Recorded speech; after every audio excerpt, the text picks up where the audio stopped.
காலையில் எழுந்திரிச்சு வீட்டு வேலையை முடிச்சுட்டு பிள்ளைங்கள ஸ்கூலுக்கு அனுப்பிட்டு ஹஸ்பண்டை ஆஃபீஸ்க்கு அனுப்பிட்டு டயர்டாக எனக்கா அப்படின்ற மாதிரி காலைல எழுந்திரிச்சு பையை தூக்கிட்டு கடைக்கு ஓடி காய்கறி வாங்கிட்டு டயர்டாக எனக்கா அப்படின்னு ஆகவே ஆகாதுங்க. அதுக்காக தான் நான் யூஸ் பண்ணுறது இன்ஸ்டாமார்ட்ன்ற அப்ளிகேஷன். அதை எப்படி யூஸ் பண்ணுறதுன்னு பார்க்கலாமா? ப்ளே ஸ்டோரில் போயிட்டு இன்ஸ்டாமார்ட்னு டைப் பண்ணுங்கள். டைப் பண்ணிங்கன்னா இன்ஸ்டால் கொடுத்துருங்க. இன்ஸ்டால் கொடுத்தா அது இன்ஸ்டால் ஆகும். இன்ஸ்டால் ஆனதுக்கப்புறம் ஓப்பன் கொடுங்க. ஓப்பன் கொடுத்துட்டு உங்கள் ஃபோன் நம்பர் போடுங்க. ஃபோன் நம்பர் டைப் பண்ணிங்கன்னா ஆட்டோமேட்டிக்காக ஓடிபி ஃபெச் ஆயிரும். ஃபெச் ஆனதுக்கப்புறம்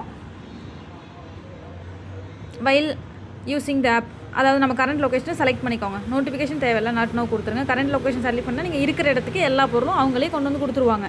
சரிங்களா? இப்போது நம்மளுக்கு நார்மலாக இப்போ நம்ம சாப்பாடு செஞ்சுருக்கும்போது தக்காளி இல்லை, தக்காளி வேணும்னா அதில் உள்ளே போய்ட்டு டொமேட்டோன்னு டைப் பண்ணிங்கன்னா எவ்வளோ 16 மினிமம் 16 ரூபா கூட அதில் இருக்கும். 16 ரூபா தக்காளி ஆர்டர் போட்டுக்கலாம். அப்புறம் வேறு ஏதோ வேணும்னா அதில் நிறைய இருக்கும். நம்மளுக்கு என்னென்ன வேணுமோ எல்லாம் போட்டு, இப்போ நார்மல் சில்லி வேணும்னா சில்லி போட்டுக்கிட்டிங்கன்னா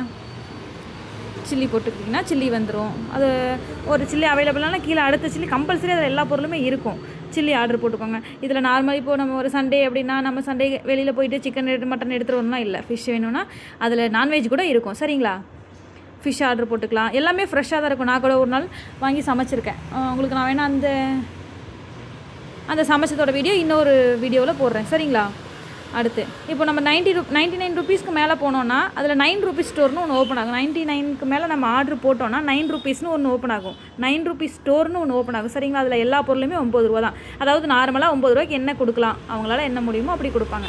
சரிங்களா? இப்போ எக்ஸாம்பிளுக்கு 9 ருபீஸ் ஸ்டோரில் என்ன இருக்குன்னு பார்க்கலாங்களா? இங்கே வாங்க, நான் காமிக்கிறேன். வெளியில் வாங்க. ஒரு ஸ்டெப் வெளில வந்துட்டு 9 எவ்ரிடேன்னு இருக்குங்களா? 9 எவ்ரிடே வியூ ஆல் ஐட்டம்ஸ் கொடுங்க. வியூ ஆல் ஐட்டம்ஸ் தான் இப்போ 1 கிலோ, அதாவது 1 கேஜி எங்கள் போட்டுக்கு தெரியுதுங்களா? 1 கேஜி தக்காளி 9 ரூபா. அடுத்து தக்காளி 1 கேஜி வெங்காயம் 9 ரூபா. அடுத்து 1 கேஜி தக்காளி, அந்த Nutri Joys biscuit, Lay's packet, இங்கே இருக்கிற ஒரு 10 ஐட்டம்ஸ் இருக்குல்ல, அது எல்லாமே 9 ரூபா தான். அது வேணும்னா ஆர்டர் போட்டுக்கலாம். ஆனால் இது 1 கிலோ 9 ரூபா மட்டும், அதுக்கு எக்ஸ்ட்ரா நம்ம பே பண்ணணும். சரிங்களா? வேணும்னா அங்கே ப்ளஸ் பட்டன் ஒன்று தெரியுதுல, ப்ளஸ் அமுத்திட்டிங்கன்னா ஓகே ஆயிரும். அவ்வளோதான். என்ன பொருள் வேணுமோ நம்ம கொடுக்கலாம். நம்ம பே அண்ட் டெலிவரி என்ன வேணாலும் கொடுக்கலாம். இப்போ அதில் நம்மளுக்கு என்ன ஆஃபர் கொடுத்துருக்காங்க பார்க்குறீங்களா? சேவ் 25 வித் யூபிஐ, அதாவது நம்ம ஜிபே ஃபோன்பே பண்ணோன்னா 25 ரூபா நம்மளுக்கு எக்ஸ்ட்ரா போகாது. சரிங்களா? 25 ரூபா லெஸ் ஆகும். நம்ம எவ்வளோ டோட்டல் பில்லு 224 ரூபா இருந்துச்சு. இப்போது எவ்வளோ வந்திருக்குன்னு பார்த்துக்கோங்க. 204 ரூபா பில்லு. சரிங்களா? கூப்பன் டிஸ்கவுண்ட் போட்டு 24 ரூபா நம்மளுக்கு லெஸ் பண்ணியிருக்காங்க. அடுத்து நம்ம இதில் உள்ளே போனோன்னா ஜிபே ஃபோன்பே நமக்கு கொடுத்ததால ஒரே ஆப்ஷன் அது ஜிபே ஃபோன்பே காமிக்குது. நம்ம அது வேண்டாம் அப்படின்னா கேஷ் ஆன் டெலிவரி கொடுத்துக்கலாம். கேஷ் ஆன் டெலிவரினா 228 ரூபா பே பண்ணால் ஜிபே ஃபோன்பே எது வேணாலும் நம்ம பண்ணிக்கலாம். ஓகேங்க. இந்த வீடியோ பிடிச்சதுன்னா லைக் பண்ணுங்கள், சப்ஸ்கிரைப் பண்ணுங்கள், ஷேர் பண்ணுங்கள். தேங்க்யூ.